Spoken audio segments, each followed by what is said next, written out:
2026 में पासपोर्ट कैसे अप्लाई करना है, चलिए कंप्यूटर स्क्रीन में ले चलता हूँ, आपको दिखाता हूँ क्या क्या बदलाव हुआ है जुलाई के बाद से। 2026 जुलाई के बाद से कुछ बदलाव हुआ है पासपोर्ट अप्लाई में। चलिए देखते हैं, कंप्यूटर स्क्रीन में चलता हूँ। ठीक है, आपका मोबाइल में कंप्यूटर में खोल लीजिए डेस्कटॉप साइट में। चलिए देखता हूँ। ये कोई भी ब्राउज़र ओपन करेंगे, उस पर लिखेंगे पासपोर्ट। उसके बाद सबसे पहला जो वेबसाइट आएगा पासपोर्ट सेवा के नाम पे, उस पर क्लिक करेंगे। क्लिक करने के बाद सबसे पहले आपको रजिस्टर करना है। रजिस्टर करने के लिए थ्री लाइन पर क्लिक करेंगे। रजिस्टर वाला ऑप्शन दिख रहा है, इसमें क्लिक करेंगे। रजिस्टर वाला पेज खुल जाएगा। इसमें आपको पासपोर्ट ऑफिस दिख रहा है, इसको सिलेक्ट करेंगे। आपका पासपोर्ट ऑफिस जो नियरेस्ट है उसको सिलेक्ट करेंगे। करने का फुल नाम यहाँ पे देंगे, आपका ईमेल आईडी देंगे। यहाँ पे ईमेल आईडी पर लॉगिन आईडी बनाना चाहते हैं तो यहाँ पे यस करेंगे, नहीं तो नो करेंगे। और ईमेल आपका लॉगिन आईडी बनाएंगे यहाँ पे। उसके बाद पासवर्ड डाल देंगे और पासवर्ड डाल के साइन अप पर क्लिक करेंगे, साइन अप हो जाएंगे।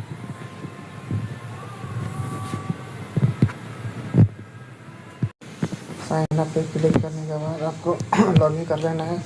लॉगिन करके सर्विसेज में आ जाना है आपको। सर्विसेज में आने के बाद आपको ऑप्शन में अप्लाई फॉर फ्रेशर पासपोर्ट री इशू ऑफ पासपोर्ट के बाद ऑप्शन आएगा, वहाँ पे क्लिक हेयर करके फॉर्म आपको ओपन हो जाएगा। फॉर्म को आपको 7 स्टेप की 9 स्टेप में पूरा करना है। तो सबसे पहले आपको पासपोर्ट टाइप सेलेक्ट कर लेना है। फ्रेशर पासपोर्ट चाहिए कि मतलब री इशू करना है आपको पासपोर्ट, तो फ्रेशर पासपोर्ट चाहिए, फ्रेशर पर क्लिक करेंगे। उसका नॉर्मल चाहिए कि तत्काल। नॉर्मल पासपोर्ट अभी आपका कीमत है 2500 और तत्काल का आपका 3500 लगता है। तो उसी हिसाब से आप तत्काल जो है तो 3 से 4 दिन में आ जाएगा आपका, 5 दिन के अंदर।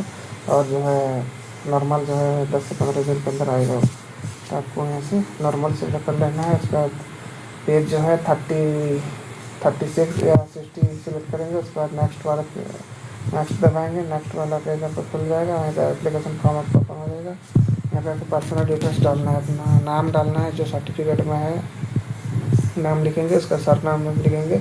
उसका मेल फीमेल चूज़ करेंगे। उसके बाद आपको हैव यू एवर नाउ, अगर आपका पहले कभी नाम चेंज हुआ है तो इसको यस करेंगे, नहीं तो नो करेंगे। नो करेंगे उसके बाद डेट ऑफ बर्थ यहाँ से आप डाल देंगे। उसके बाद अब इंडिया के पैदाइश हैं या बाहर से मतलब पैदा हुए हैं तो उस हिसाब से आपको सिलेक्ट कर लेना है। तो मेरा प्लेस ऑफ बर्थ मतलब बाहर से, आउट ऑफ इंडिया से मतलब पैदाइश तो नहीं है, तो आपको यहाँ पे नो सेलेक्ट करना है। उसके बाद आपका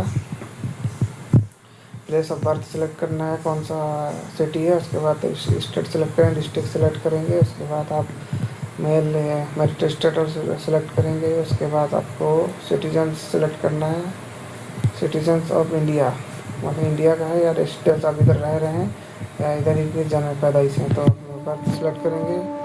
करके उसके बाद इसका नीचे आ जाएंगे। एम्प्लॉय इसको मैंडेटरी नहीं है, पैन कार्ड वोटर आई का अगर आपके पास है तो फिल कीजिए, नहीं तो नहीं छोड़ सकते हैं। उसके बाद एम्प्लॉयमेंट टाइप, आप मतलब काम क्या करते हैं, प्राइवेट नौकरी करते हैं, गवर्नमेंट नौकरी करते हैं, सेल्फ एम्प्लॉयड है तो यहाँ पे सिलेक्ट कर लेंगे। उसके बाद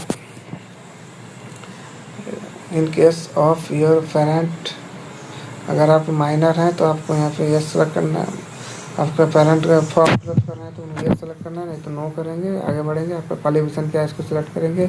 आप नॉन ईसीआर कैटेगरी में आते हैं, ईसीआर कैटेगरी से यस या नो करेंगे। तो मैं नॉन ईसीआर हूँ तो नो करूँगा। उसके बाद कोई आपका कोई मार्क है तो बॉडी में तो यहाँ पे लिखेंगे, नहीं तो आगे बढ़ेंगे। आधार नंबर का आपको यहाँ फिल करना है। उसके बाद आई एग्री पे क्लिक करना है, सेव करना है, नेक्स्ट करना है। फिर आपको नेक्स्ट करके यहाँ आ जाएंगे।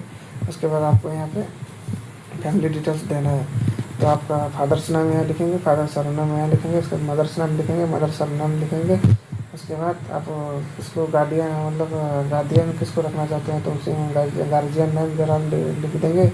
उसके बाद मदर्स को फादर्स को जिसका भी लिखना चाहते हैं तो यहाँ लिखेंगे उनका नाम और सरनाम लिखेंगे, सेव एंड नेक्स्ट करेंगे।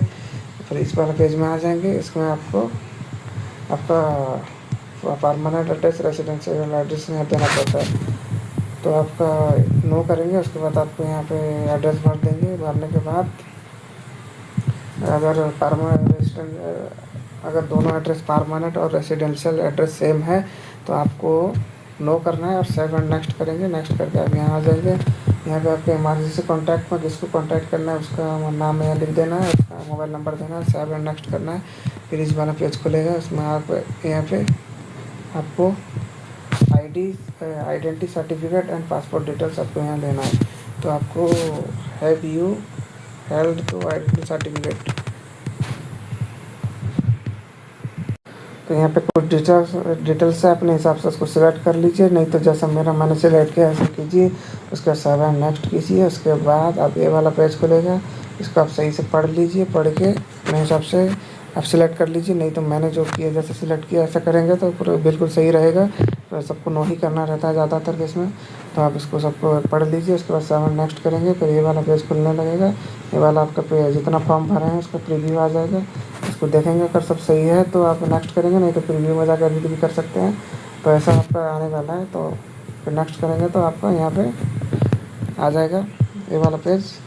यहाँ पे सेल्फ डिक्लेरेशन आपको देना है, मतलब आप जो जहाँ पासपोर्ट ऑफिस से विजिट करेंगे तो ये वाला डॉक्यूमेंट आपको ले जाना है। एक प्रूफ ऑफ बर्थ आपको सिलेक्ट करना है, एक प्रूफ ऑफ रेसिडेंशियल आपको सिलेक्ट करना है।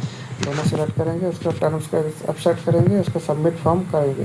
करने के बाद आप ये वाला पेज में आ जाएंगे। आने के बाद आपको पेमेंट करना है और पेमेंट को शेड्यूल करना है।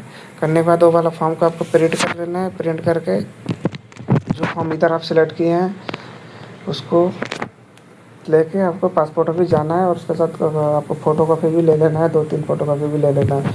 लेके आपको पासपोर्ट ऑफिस जाना है। ठीक है, अगर पेमेंट कर देंगे, उसका शेड्यूल बुक करने का ऑप्शन है, शेड्यूल बुक कर देंगे तो जिस दिन 1-2 दिन के अंदर ही टाइम आ जाता है। तो उसको लेकर आप पासपोर्ट ऑफिस जाएंगे तो आपका काम हो जाएगा। थैंक यू, धन्यवाद।